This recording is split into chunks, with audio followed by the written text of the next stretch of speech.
Good evening, and thank you for joining us here on Al Arabiya English for this special CounterPoints interview. I'm Melinda Nusafora.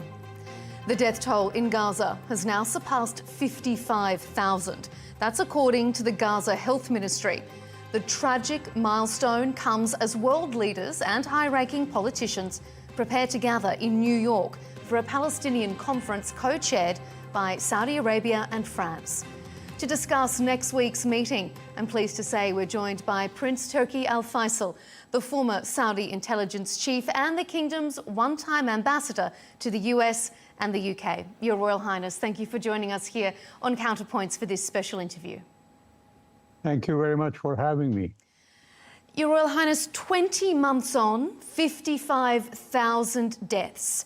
What's your assessment of the current situation in Gaza? It's a crime unprecedented, I think, in the history of humanity. And the blame is almost universal. The world is standing by while Israel executes genocide and all of the concomitant awful consequences of that word. Population displacement, starvation, a disease, all of the things that can happen to a people in a negative way are being done to the Palestinians by Israel, and the world is refusing to put a stop to that. We hear nations, saying we sympathize with the deaths of the Palestinians and things like that. Well, sympathy is not enough. You have to prevent the killing. And the only way to do that is to stop the fighting and to stop the killing and to stop this tirade of Israeli inhumanity inflicted on the Palestinians. So Saudi Arabia, in an effort to take some of that action, will co-chair next week's Palestinian conference in New York. What are your expectations for the meeting? Ideally, what would you like to see achieved? First of all, there should be recognition of a Palestinian state. That is something that is long overdue. And we've heard from countries like France and others in Europe and other places saying that they may or may not do that. That is unacceptable. And I think since France and the kingdom have put their efforts to be joint hosts of this conference, I'm sure the kingdom will be pushing not just France, but all the attendants of that conference, not only to recognize a Palestinian state, but also to impose a ceasefire on the Israelis. It is imperative that the world comes to an end on that specific subject and say enough is enough. You mentioned statehood there. So we have been hearing reports that your co-chair, France, and other Western nations have walked back a little bit from the possibility, the probability of recognising a Palestinian state at the conference. How disappointing is that? Is this a missed opportunity, perhaps? Indeed, and I would rather wait until the conference takes place. I will not go by media speculation, whether reference to anonymous sources or any other sources. I have not seen any official statements by either France or other European countries that they will walk back, as you said, from recognition of a Palestinian state. So let's wait and see what comes out of the conference. And this is where the kingdom has been playing the major role in pushing for the recognition of the Palestinian state. The US Ambassador Mike Huckabee has said if there's such a desire for a Palestinian state, then perhaps Muslim countries, he says, and I quote, with 644 times more land than Israel, should put up their hands to host it. What do you make of the US Ambassador's comments there? Well, he's been known to be a fervent supporter of Israel all his career. And so I wouldn't take his words at face value. Really, his words mean nothing It is what comes out of Washington rather than of the embassy in Jerusalem or in Tel Aviv, the American embassy there that I would account for. So his statement to me means nothing. And from that context, and Israel, as he says, has a small piece of land. Well, it's been stealing Palestinian land. And that is why the Palestinians want it back. So it is not only wrong, but it is sort of excusing the theft of property by Israel. Previously, the Israeli government has called on regional countries, including Saudi Arabia, to take in Palestinians. What does the kingdom make of those kinds of calls from Israel? These are all efforts to put the blame on others for what Israel is doing. It is Israel that is doing the killing in Palestine. It is Israel that is pushing Palestinians from their land. And as I mentioned, it is Israel that is stealing their land. So other countries taking in the Palestinians is not the solution. The solution is lifting the occupation from Israeli territory. And it's not just in Gaza. It's also in the West Bank. We've seen in the last few days Israel announcing more colonies in the West Bank than ever before. So it is that stealing of Palestinian land that has to stop. And the only way to do that is for the world to recognize the Palestinian state, which has defined territory fully identified as Palestinian so that the Israelis don't steal more of it. And this is where I think the world has been negligent from that perspective. If we turn back to the US ambassador's comments, Mike Huckabee also called the conference ill-timed and inappropriate. And yet we've seen a lot of positive comments about the conference from other Western allies. What do you say to the US ambassador's quite critical assessment of the conference next week in New York? I will not address myself to what Mr. Huckabee says. As I said, he is representing America as a representative of Israel rather than as a representative of America. So I would rather wait to see what comes out of the US government in Washington and not from Mr. Huckabee. There's been a lot of praise given to the Trump administration and to his special envoy, Steve Witkoff, for their efforts in getting that temporary ceasefire with Hamas, along with securing some of the Israeli hostages' return. What do you make of their efforts so far, and what more do you think they and other allies could be doing to put pressure on Israel's Prime Minister Benjamin Netanyahu? Their efforts to get that ceasefire were well-deserved, and we need more of that to get more of that ceasefire in place, and a permanent one, not just a temporary one. This is, I think, what is expected of not just the United States, but the world community. Unfortunately, as we've seen recently, the United Nations resolution that was put forth in the UN Security Council to end the fighting in Palestine was vetoed by the Americans. So I don't know where they're planning to go from there. We need more of their pressure on Israel to stop the fighting rather than vetoing resolutions calling for the stopping of the killing and the pillage that Israel is practicing on Palestinians. Do you think there can be peace or a ceasefire with Benjamin Netanyahu and his far-right coalition in charge in Israel? I don't think I need to answer that question. They've shown their intentions quite clearly. They deny that there is going to be a Palestinian state. They claim all of the territory of the West Bank and Gaza. And as mentioned by yourself, they want to drive the Palestinians to other places than Palestine.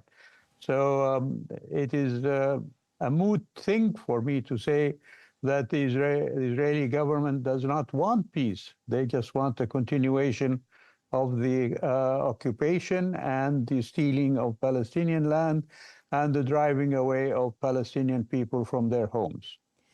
Do you have faith in the Trump administration that they can revive these talks, get back to where they were when that ceasefire was agreed to, and reach a lasting ceasefire? I never lose faith when it comes to politics. You never know.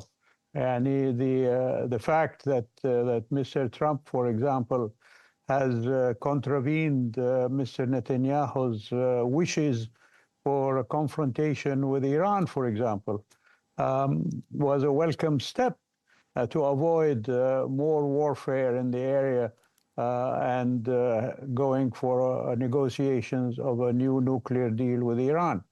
Mr. Trump's deal with the Houthis to stop the Houthis' intervention on the Red Sea commerce and shipping lanes was also without consultation with Mr. Netanyahu. And to go back to the release of one of those hostages who had an American citizenship, Mr. Trump dealt directly with Hamas without Mr. Netanyahu being involved. So Mr. Trump has shown that he can operate without the influence or the necessarily the approval of Mr. Netanyahu. And I hope he does the same for a permanent solution of the Palestinian issue in a two-state solution with the capital of East Jerusalem in Palestine and security for all Palestinians and for the rest of us from the Israeli war machine. Some of Israel's other Western allies have started to change their rhetoric. We even saw just recently the UK, Australia, for example, sanctioning some of the Israeli hardline ministers. Are you disappointed that a lot of these Western countries have waited 20 months to express any kind of outrage against the Israeli government? And do you think it's too little too late now? It is too little, definitely. It is never too late to condemn Israeli actions and to, put blame on Israeli politicians. I want to see more of that. I want to see the Israeli government condemned and sanctioned by these Western governments. They've sanctioned other countries before. Russia is an example over the Ukraine issue. What the Israelis are doing in Palestine is much worse than what the Russians are doing in Ukraine. And yet these countries still are reticent and hesitant about applying the same standards to the Israeli occupation of Palestine that they have applied to the Russian occupation of Ukrainian territory. You mentioned a two-state solution just before in your previous answer. We've been hearing from the US, from the administration itself, saying that at this stage a two-state solution is no longer on the table. It's not a goal, an immediate goal for them at this point. Is that disappointing, and how much does that set back the Palestinian cause in your mind? I have not heard that statement myself. But if that statement came out of U.S. Officials, definitely it would be very disappointing. The whole world is going for a two-state solution and the establishment of a Palestinian state. So the United States would be very much a lone wolf, if you like, in denying statehood for the Palestinians. I hope if they have done or if they have said those words, that they will retract them and come out in support of the peace conference in New York.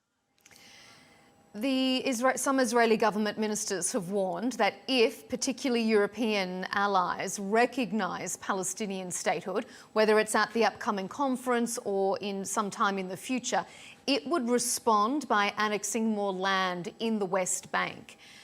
What's your reaction? They have done that. They have done that already. They are not waiting for the Europeans to recognize the Palestinian state. As I mentioned just a few days ago, they've also proclaimed that they're going to establish more colonies on the West Bank. So that's a moot point for them. And I think it is highly irresponsible of the European countries not to take action against that action that was taken by Israel of stealing more land. We want to see full condemnation for that action by the Europeans and full recognition of a Palestinian state. There are reports as well ahead of the conference that the Palestinian Authority has suggested it will make, and I quote, concrete and unprecedented commitments to reform at the New York meeting. President Emmanuel Macron's office has suggested that Mahmoud Abbas has pledged that Hamas will no longer rule Gaza. Do you think Hamas will have a hand in or over Gaza in any kind of a state that would be established? I'm not privy to official communications and statements that come out of either the Palestinian Authority or the French government. So I really don't know what the state of affairs is on that specific subject. What I do know is that the Palestinians should be allowed to decide for themselves and not be dictated to by others. And if there is going to be prevention of Hamas from having any role in a future Palestine, there should equally be prevention of the present Israeli government and the officials there from any role in any future peace negotiations over the two-state solution. Your Excellency, you've been working in key diplomatic and security-related roles for a long time. When you look at the decision from Hamas to carry out the October 7 attacks, from a political, from a military point of view, do you think it was a strategic mistake that has harmed the Palestinian cause? From the very beginning of that affair, I made a statement after the October 7th saying that, in my view, it is better to fight Israel with civil disobedience rather than using military arms. The wisdom of having equal strength to fight your enemy was lacking in that decision by Hamas to do what they did. Because all it ended up in was that, the Israelis had the excuse at the beginning to go on that rampage and still continue that rampage, and not only of destroying all of Gaza, but also doing what they are doing in the West Bank, all under the excuse that they were attacked by Hamas. So I'm all for civil disobedience as a means of denying Israel not only its justification for what it's doing, but also for gaining world sympathy for their cause. For the Palestinian people in Gaza, when you consider the sacrifices and the tragedy that they have faced since October 7, if the prerequisite remains from Israel that Hamas should put down their weapons, if that is going to be a prerequisite for the war to end, do you think Hamas should? I think the Israelis should do that. They're the ones who are doing the killing now. Hamas is simply there. I think I've not seen any reports of any ability of Hamas of doing any more killing, in spite of what might come out in social media and so on. So it is the Israelis who have to drop their arms and stop the killing and go to negotiations and let the Palestinian Authority represent the Palestinian people. That is the only solution, I think, for the two-state solution. If I could ask you about normalization with Israel. I mean, before October 7, it seemed as if things were progressing in that area. Is that now completely off the table? What would it take now for the Kingdom of Saudi Arabia to return to the path of normalizing relations with Israel? Our leadership has been very clear in that. There has to be a Palestinian state with its capital in East Jerusalem for any normalization to happen between Israel and Saudi Arabia. That position has not changed, and it was the position even before October 7. At that time, there were negotiations proposed by the Americans, if you remember, that Saudi Arabia should have normalization with Israel. And the kingdom proposed to the Americans at the time that there should be a Palestinian state in order for Saudi Arabia to have normalization with Israel. The Israelis, by their actions, have prevented that from happening. So it's not going to happen as long as the Israeli occupation continues in Palestine and there is no Palestinian state. The Israeli administration has said on occasion, and also the US administration, that the Kingdom of Saudi Arabia is willing to remove that prerequisite. Are they telling falsehoods? As I mentioned, our leadership has never denied or hesitated in saying that that is a primary condition. And they keep saying that at all levels. The king, the crown prince, the foreign minister, other ministers, all the statements, the weekly cabinet meetings that come out with statements about Palestine. The crown prince just recently in his address to the pilgrims mentioned that the Palestinian state must be established and the Palestinian people get their legitimate right for self-determination. That is a clear statement, and if there is somebody who doesn't hear what the leadership is saying, then they should fix their hearing and put some hearing aids in their ears. We've heard again from the Trump administration the repeat of this idea of moving Palestinians out of the Gaza area so that it can be rebuilt into a more desirable destination. Do you think that that's also a little bit of cultural colonialism, that the US is inflicting its idea of what is a desirable civilization onto what the people there should expect? I thought that issue has died a clear death after it was made several months ago, and I haven't heard it repeated again. So I would be surprised if that were still the position of the American administration.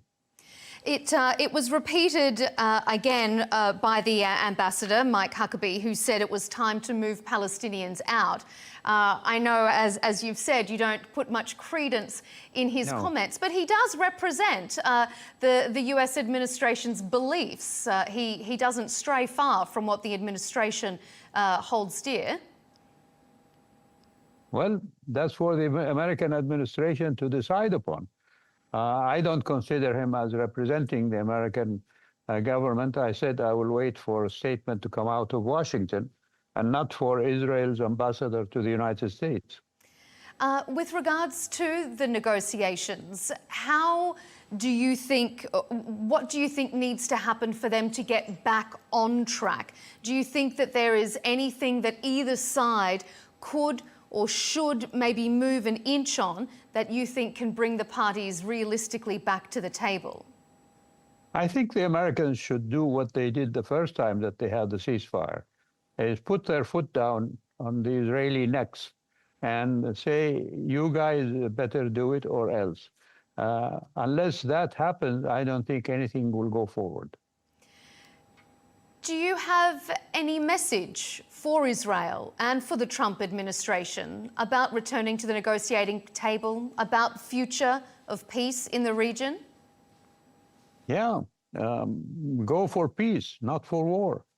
That is something that is clearly the wish of the world community, and even a substantial portion of the Israeli community, and even more so the worldwide Jewish diaspora is more and more in support of a free Palestine. Just look at the demonstrations that have taken place all over the world since October 7th in support of Palestinian independence. Many of those demonstrating are Jewish, and they are the ones who should be speaking for the Jewish people, not Mr. Netanyahu and his criminal gang. Your Excellency, we'll have to leave it there, but we absolutely appreciate your candid insights and your time. Prince Turki Al-Faisal, former Saudi intelligence chief and one-time ambassador to the US and the UK, we appreciate greatly having you here on CounterPoints for our special interview. Your Royal Highness, thank you so much for joining us. It's a pleasure to be with you, and thank you for the time.